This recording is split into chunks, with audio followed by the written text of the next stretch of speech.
We keep trying. We keep at it. To end poverty, save our planet, and give everyone a shot at a decent life, only to see years of progress wiped out in a matter of months. COVID-19 has thrown millions out of work and into poverty, the economy into a tailspin, 9 out of 10 children out of school. The Sustainable Development Goals are more distant than ever, making them more necessary than ever. They are the policy vaccine to the COVID-19 crisis. We cannot fight the pandemic without a working health system. We cannot teach children remotely without technology. We cannot wash hands without clean water. The SDGs are more necessary than impossible. This year's high-level political forum is critical to put the world back on track to a better future for all. There is still time. Together, we can help the world rise stronger.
I see the mic button was mute, but we're going to start again. Welcome, everybody, to UN This Week. This is a new show about the United Nations, and we very much appreciate the new UN campaign against the infodemic of fake news about the coronavirus and the spread of misleading anti-vaccine and other anti-science conspiracy theories. Probably we have all shared content that turned out to be untrue or distorted, and we have probably engaged in unnecessary arguments on social media. Sometimes we just need to pause in our sharing social media and think. If you visit the Take Care Before You Share page, you too can sign up as a digital first responder to assist the Pause Misinformation campaign.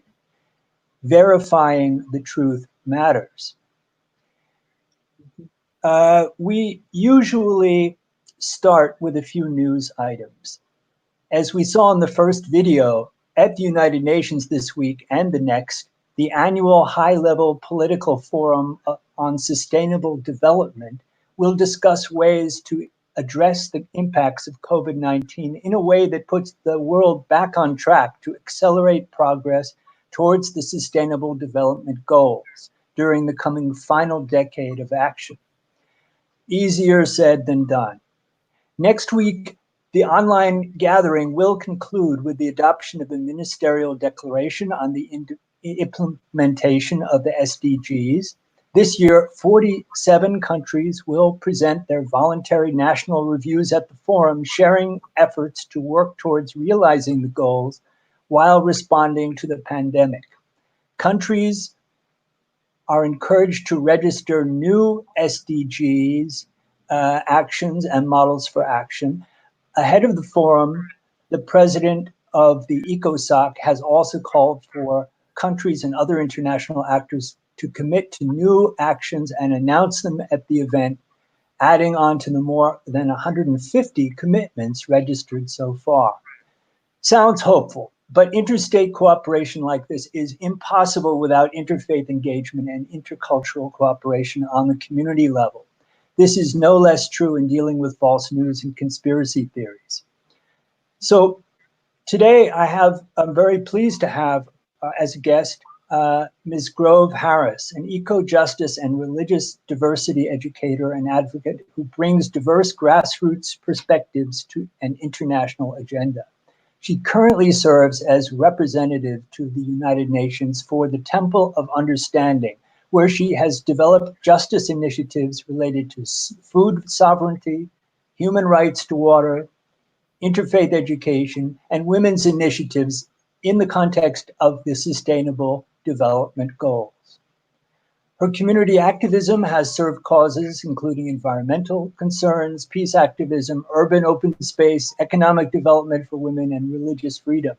As a peace commissioner, she represented the city of Cambridge at the International Association of Peace Messenger Cities in Kruševac, Serbia, and on a delegation to Bethlehem, Palestine. The Temple of Understanding has promoted global citizenship and coexistence for over 60 years. In the late 1950s, Juliet Hollister traveled the globe bearing letters of introduction from the former First Lady Eleanor Roosevelt in order to gather support from the world's religious and political leaders. Since then, the Temple of Understanding has engaged in numerous programs and campaigns, including environmental, children's rights programs, and confronting Islamophobia. So welcome very much, and thank you for joining us. Thank you for having me. Yeah, I just wanted to ask you first a little bit about your background. I've been a bit wordy about your background so far, but you also serve as managing director for the Pluralism Project at Harvard University up until 2007. And I was wondering, what you did there, and also if you could say something about your other interfaith work as an individual before coming to the Temple of Understanding. Sure. I started working for the Pluralism Project when I was a graduate student at Harvard Divinity School. I'm a Wiccan priestess, and my own religious tradition I didn't feel was appropriately included. They had a gentleman do some research, but he fell into some of the kind of glamorization, and I wanted the opportunity to represent more accurately the diversity of earth-based religious practitioners across the United States. And so I approached Professor Diana Eck and got hired as a researcher. And I was thorough enough in my work that they used it to model the other religious traditions off of, although paganism is one of the smaller religious traditions. It's still important in the interfaith arena to be inclusive.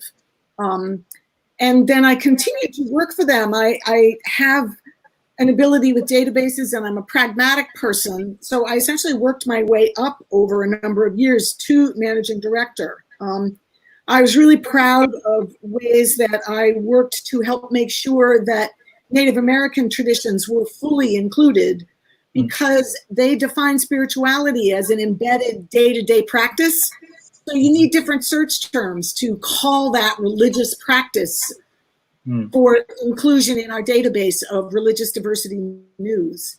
And I was very proud to be part of capturing the religious diversity across the United States. And we were part of web development in the late 90s that included maps and databases so that we enabled people to be able to click on their state or their city and to be able to see representations of diversity in their neighbors. And that was part of the point, is to have people learn to talk to their neighbors and discuss differences and similarities and find ways in which they are working together in their communities, sending their children to the same schools, and create a visceral engagements that would help dispel any misunderstandings. So primarily an educational project, which is what a lot of interfaith work was about for a long time. at interfaith gatherings, people would come together and express their religious traditions, share some of their beliefs. So there was a lot of face-to-face communication. And also interfaith religious services also involve a lot of representation.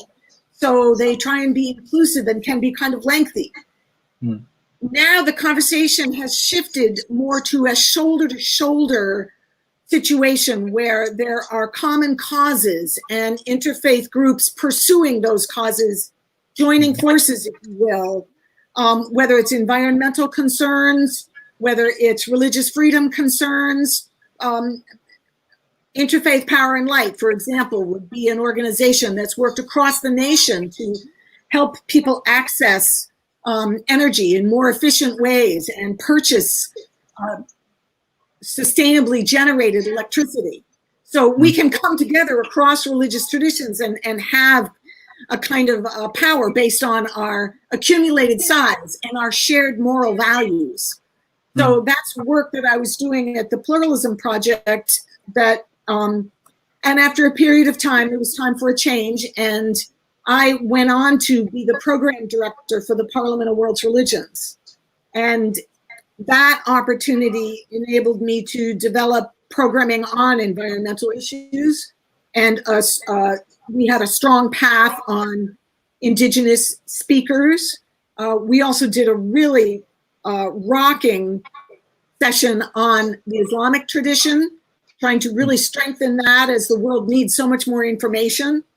And also because of my own personal interests, I brought in a strong set of women's programs that by the time the Parliament was ready to roll, we could tell that there was a strong enough subset there to feature it and highlight it, because women are actors.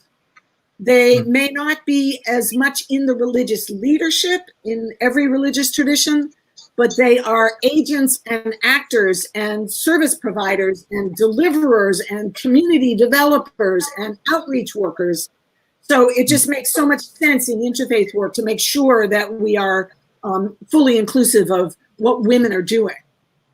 Yeah, I think you were active at the Melbourne Parliament of World Religions, but even the most recent in Utah, that you did some presentations there on these issues. And yes, I also wanted to mention before I forget that I'm active with Flushing Interfaith Council, and because we were listed on the Pluralism Project page, we get calls regularly, and we're on the map, so to speak, and we really appreciate that. And we're having a picnic, and you're welcome to come on Sunday, socially distanced, of course. Yeah, but we, the work of social justice within an interfaith frame, a multi-faith frame, sometimes can be challenging, but it's very inspiring too to see the different scriptures, the different practices that can inform the work,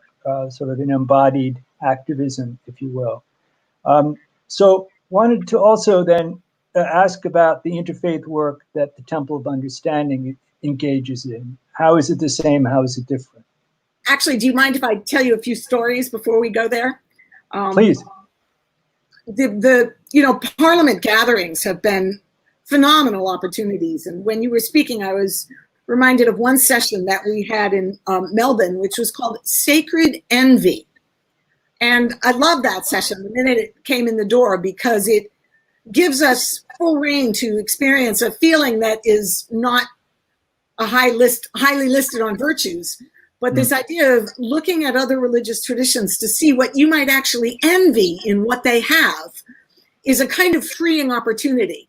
So you can look at the Jewish tradition and perhaps be envious that they have a rigorous day off every week where they disconnect and focus on family and food and togetherness and sacraments. So that would be one thing that you could really envy.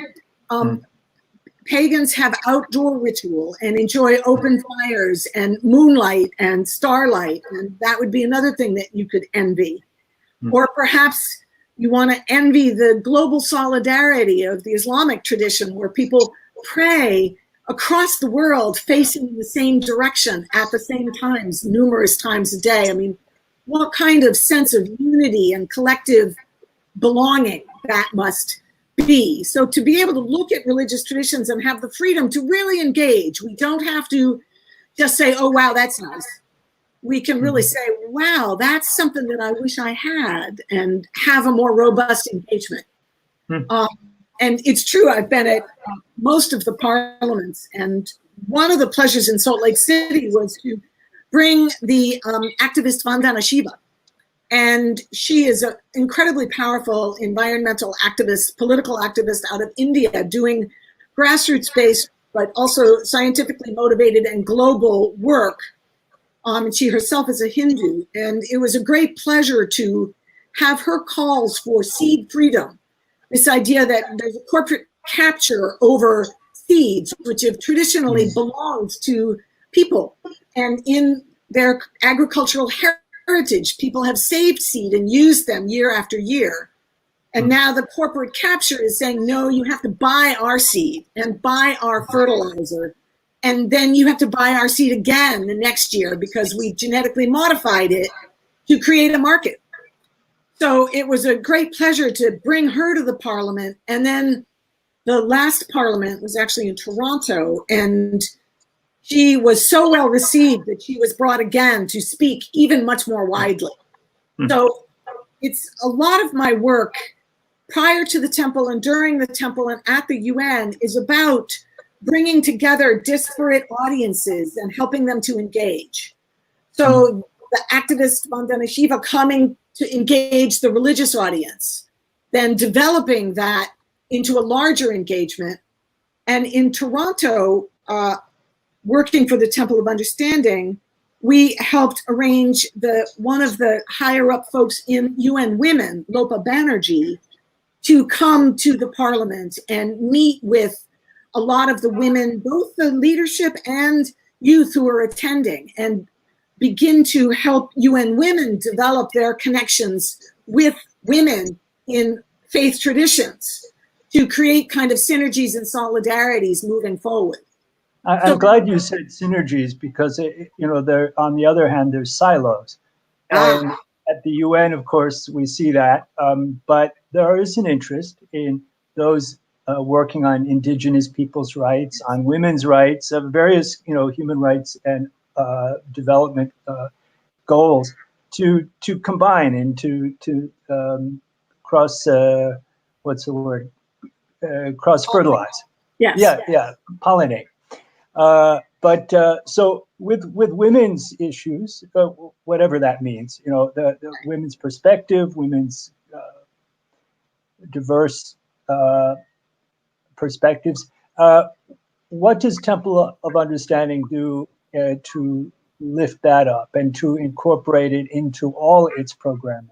Is there, of course, religious traditions have a very mixed record on women's honoring women's agency, and there's gender violence. There's all kinds of things that religious leaders may have a special role in confronting.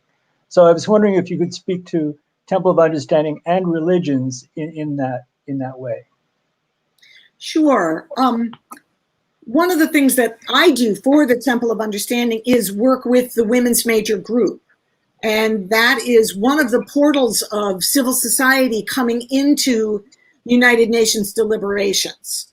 So I am able to represent the Temple of Understanding in that context. And the Temple does not take on every issue that the Women's Major Group does, but the Women's Major Group also is very concerned about environmental issues and food. And actually, this is supposed to be pink because one of the things the Women's Major Group does is color coding for the high-level political forum, which is happening right now, to raise up issues and show kinds of solidarity.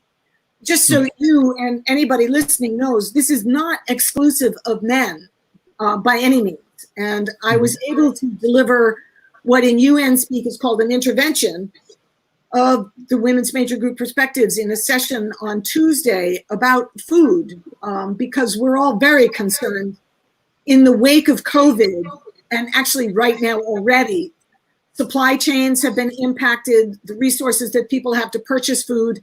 Hunger is a very serious issue, and something that faith traditions have taken up, forever, that kind of food provision.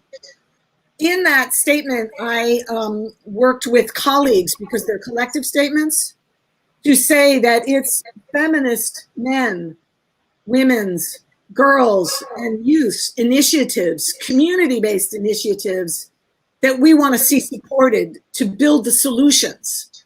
So this is a very practical focus on rebuilding our food distribution systems so that the supply chains are shorter. So there's that kind of practical work that women highlight. And women of faith are working with women in general to do that. Again, the leadership is not always in the faith traditions women, but many times they are the agents and the actors. So in terms of gender-based violence, you're quite correct that right now there's a heightening of it with this.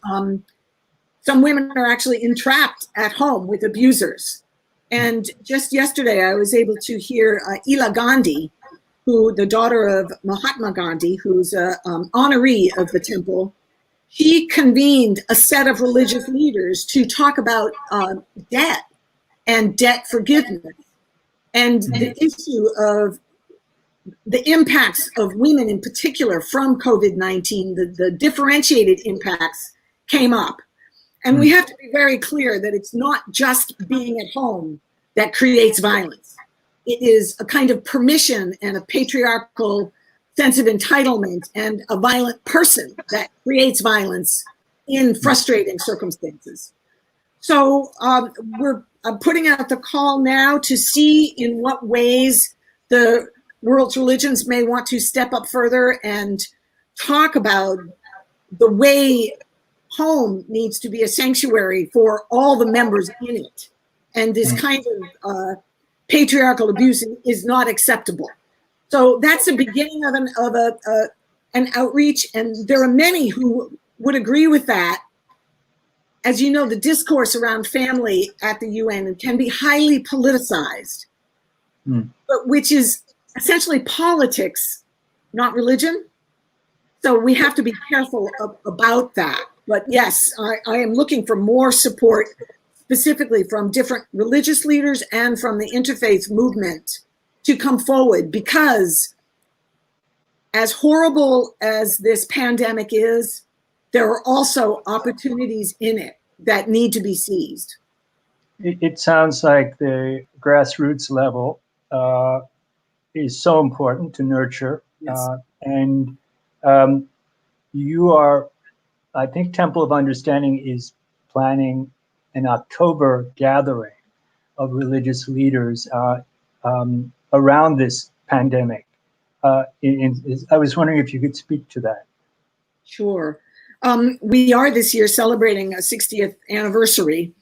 And the Temple is, I believe, the only interfaith organization, one of the oldest, and it was started, as you mentioned, by a woman, Juliet Hollister. And that is part of what is unique about this organization. So we had planned a full 2-day event for next October, and we're in the position now of obviously shifting that to deal with the global realities. And we will be rolling out a set of videos of different speakers. There will be Indigenous leadership, because the Temple in particular feels listening to the leadership of our Indigenous neighbors is so important at this time, because there's wisdom in their relatedness to the land that they are willing to share, and that our listening could be strengthened to advantage to the entire globe. We will also be featuring youth, which is another piece of what the Temple does, both at the UN and in this event. And then the following year, we're very hopeful to have a much larger in-person event. We are partnering with Marble Collegiate Church, so that's a wonderful opportunity for us, and to bring the interfaith perspective and community into that religious community for a mutual benefit. I think it's very, very important for churches that have institutional infrastructure to make sure that they're sharing it at this point in time, because we need new models for this moment in time moving forward. Yeah, I hope that's been specific enough about your question. Come back at me. No, it's good. In fact, just for a moment, let's just take a pause for our station identification. I think our producer will run a bit of some banner across the screen. Here we are. So watch us live on Muslim Network TV. And again, my name is Adem Carroll, and I work with Justice for All, mostly for the first several years, focused pretty much exclusively on Rohingya rights and the genocide in Burma.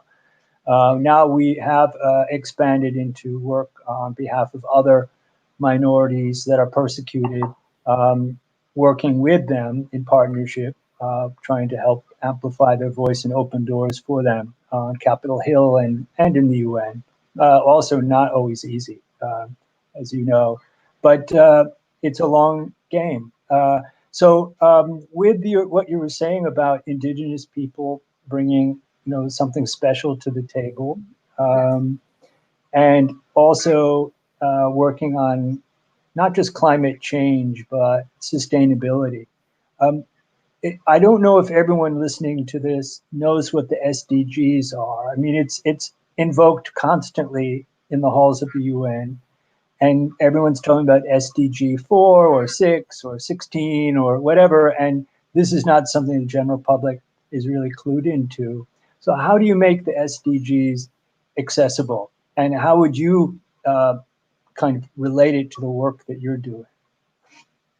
Well, I can tell you that the Temple focuses on SDG 6. That's the SDG, Sustainable Development Goal, that I was privileged to work on in what was called the Open Working Group.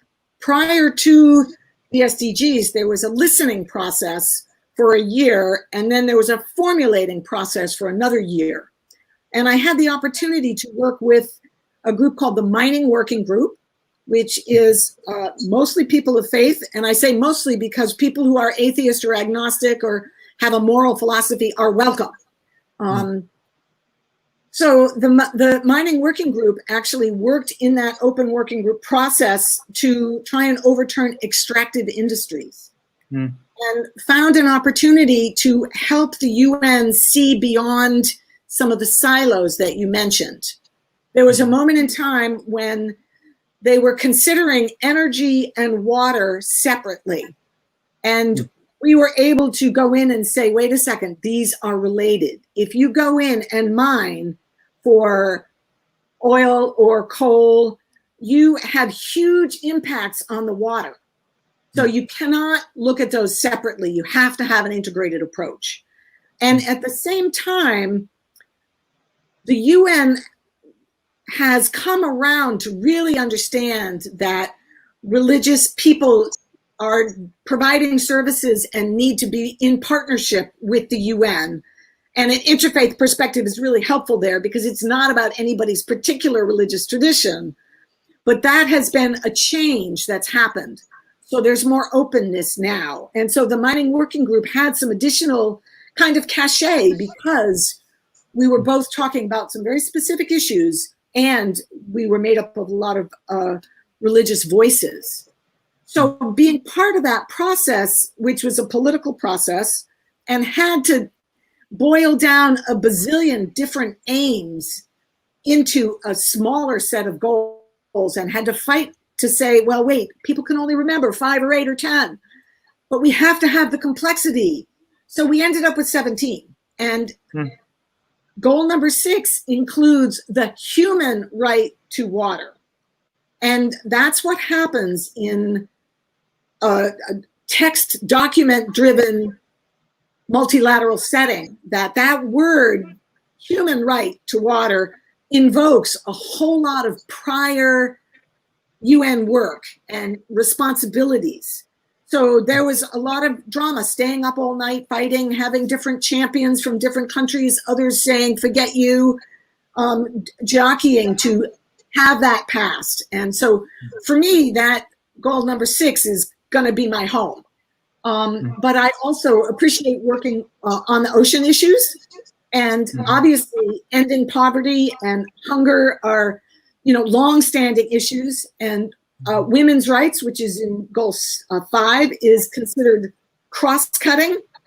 So that basically means that we cannot afford to underutilize women's collective contributions, and that we have to have an equality that brings out the best in everybody in order to make the full degree of changes that we need to make on this planet. So that's the way I think about it. I've never memorized them by number because they work pretty much as organic wholes. And that's an important way to let it be. And there are, obviously there's rural and urban, which are very different settings, but those apply in a way to each of the SDGs. So those of us who are working with them, that's part of the reason you see it's a circle with the different colors and one emblem. So it's more a set of guidelines and a framework and a narrative to try and help us do real change. I wonder, for example, thinking of the US government, which is a difficult player at the UN these days, do you see the SDGs coming up and being considered in US policy? Or is it really, do we have to wait for the election to see that? There have been some wins recently. I think I just saw today that the protected status of grizzly bears has been upheld. There are some really inappropriate policies that have gone through that nobody wants. Business does not want to have us to go back to the Wild West of gas emission standards. Everybody was on board with struggling to get the best gas mileage and the lowest gas emissions. And we have an administration that said, let's just throw that out the window. So, and of course, air quality is related to the current COVID epidemic and thinking about people's lungs and the social justice impacts. So, I mean, I think the SDGs is still completely valid, partly because it shows, for example, that the United States is failing on water quality. And there are people called special rapporteurs who are independent researchers who go into countries by invitation and do reports that inform the world on how a country is living up to its international obligations. And we know that on poverty and on water, the US has received some failing marks. So there's definitely work to be done right smack in the US. And part of the temple's work is also to, as you were saying, link to the local, because you can go to the international level and they say, well, where's the political will? And then you have to go to the local level and say, we need to show the political will. And they say, well, where's the leadership? And both have to come back and forth to mutually enhance each other.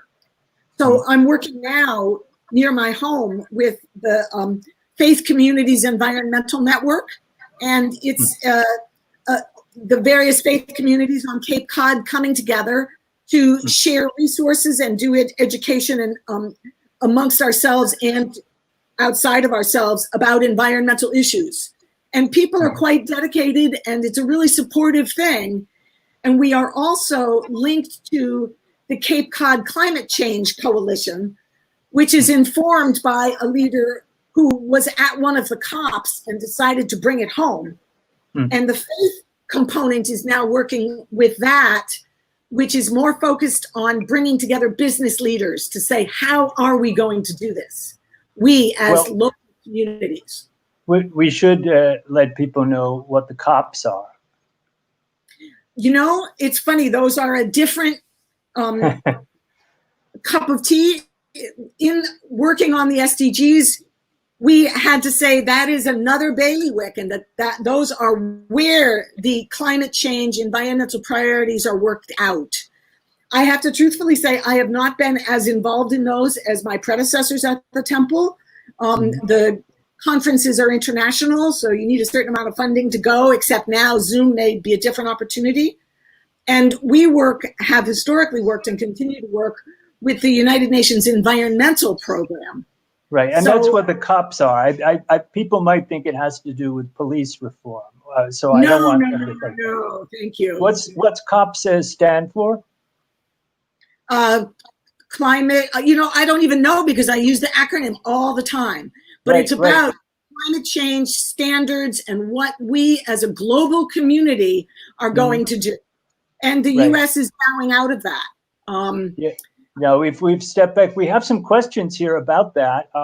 We have one question from James asking, did the US pull out of the UN? If so, why?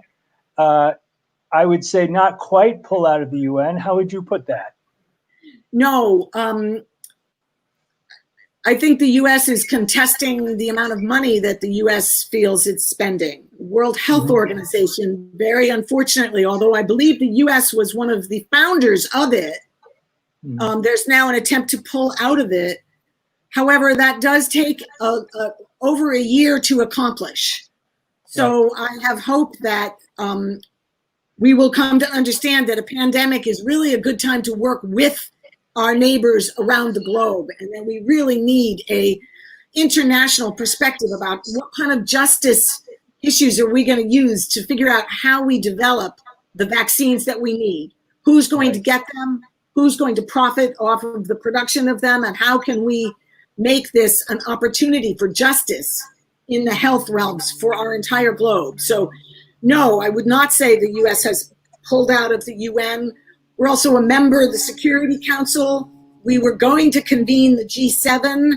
So no, the US is firmly in the UN, but making a lot of trouble right now. Yeah, it's the bull in the China shop approach, and other big countries like Russia and China play the same game, unfortunately. But then many of the smaller fish really learn to swim in those schools. You know, that image of all the little fish forming the shape of a giant fish and gobbling up the bully fish. Anyway, there's a lot of maneuvering going on among the nation states, but the U.S. has taken its funding away from WHO and from also UNESCO over Israel, and also left Human Rights Council. Yes, when it steps as well, I believe. And when it steps away, it reduces its impact, and we lose whatever leverage we had. So this is a difficult time to be American, but I think these are very difficult times, and I don't want to ever underestimate the need for resources. And that's partly why we have to look at the debt issues around the globe. But we also need to look at those as an extractive industry. And to say that a lot of the debt that has gone to fund certain kinds of development has funded development that has benefited the extractors. So there's really an opportunity for a lot of change now. One of the things we have to be careful about is this neoliberal growth model, because we know we're going to be looking at non-growth. However, we can measure other things. The Temple of Understanding some years back put on a conference with our various colleagues at the Church Center, and the title was What Makes for Peace? Health, Food, and Water. And it was a fascinating conference because we tried to get at the pragmatic things that we think are necessary to have peace. And we did not say the biggest GDP or the biggest bank account or the least amount of debt or the most amount of debt. That's not what makes for peace. So there are other things that we can think about measuring, and we need to never let go of the human ingenuity. That's an American, the creativity and the innovation. I was really inspired to hear some young women speaking this week at the High Level Political Forum on a project they did. Menstrual hygiene rights are part of how we need to create a level playing field so that girls can stay in school and continue to be equals, and women can have what they need to be professional equals throughout their lifespans. So they had a German company where they were marketing sanitary products, but they found that tampons were going to be taxed at the rate of 17% for sale, whereas luxury goods were only being taxed at 7%, including books. So what they did is they designed a book cover and packaging in which they sold tampons. So they were able to, in a humorous and accessible way, get around a legal finding that was unnecessarily harmful to women. And I believe that A, they were able to sell their product, and B, that the tax laws have been adjusted. So I just offer that to inspire people in the audience to think about ways that there are potential breakthroughs that are possible. I'm not saying, wow, it's all going to be fixed by technology, but I was at an oceans conference, and one of the technologies they featured there is a solar-powered, wave-generated desalinization plant. Now, that means that a country that is running out of fresh water but is on the ocean has a way to harness solar and wave energies and help salt water become drinkable. Otherwise, that's a really high energy sink trying to have that happen. So well, that's the kind of next wave that I can really look forward to. Exactly. Breakthrough technologies, and hope is important. And that is the kind of aspect of the challenge we face that I think Americans can embrace and our government can value, because maybe there's a chance to make some money doing so. But I think, creativity is not religious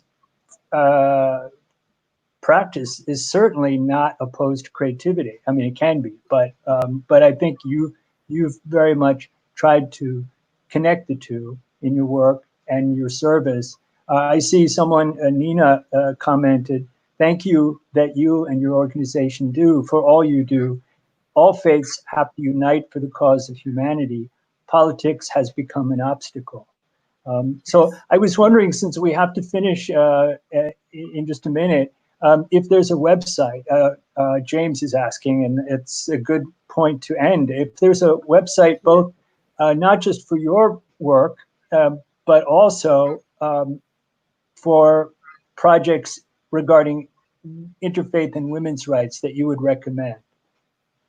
I would start with the Temple of Understandings, and I will be posting there and in Facebook. And the opportunities now are huge. Two of the largest interfaith and multi-faith organizations are now headed by women for the first time ever.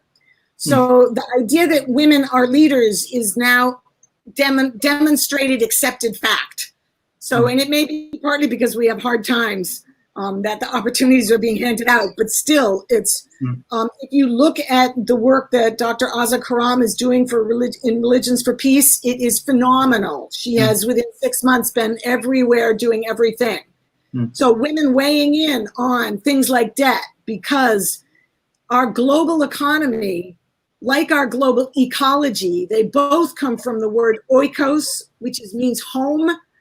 We need to manage our global household, and women have long been doing that. So I think you can see women's leadership being demonstrated in political realms, in religious realms, etc. So these are exciting times, and the justice-based issues that are coming up now, the whole set of them really bodes well for some real transformations based on communities knowing how we need to feed ourselves, how we want to treat our neighbors, how we'd like to live in peace, how we'd like to have health, food, and water, that those are more important to us than what happens in the stock market per se. So these are exciting times that we've all been born for. Thank you so much. Grove Harris from Temple of Understanding, thank you for that hope. And we'll close on that note. So thank you. Thank you very much for having me. Appreciate it. Sure.